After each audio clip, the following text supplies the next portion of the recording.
আপনি এখানে এই দিকটা ছেড়ে দিন, আপনি নিচে নামুন। মেঘের উপরে বসে আছি। আচ্ছা আপনি নিচে নামুন। এবার ভিডিও চলছে, আপনি চলছে, অসুবিধা নেই। আপনি আমাকে নিয়ে প্লাস মন্দিরটা গোটাটা নেবেন। হ্যাঁ এই বয়সে দেখুন, আস্তে আস্তে আস্তে আস্তে ঘোরাবেন। হ্যাঁ ক্যামেরাটাকে সোজা করে ধরুন এভাবে।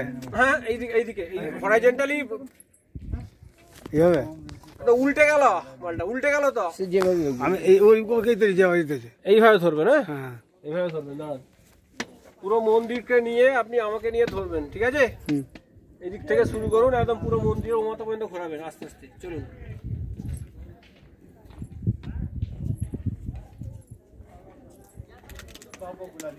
আমি কোথায় বাস লরি চলছে, ওর আওয়াজ এত আওয়াজ আছে, চলে আসছে।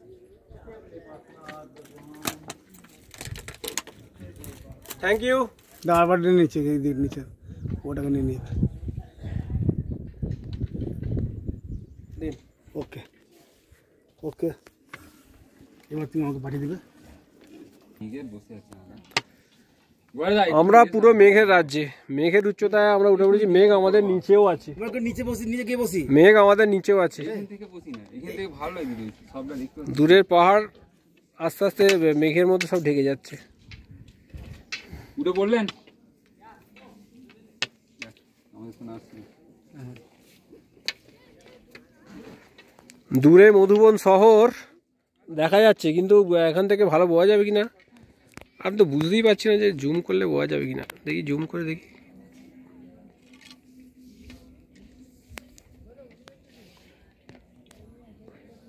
ওই একটা পাহাড়,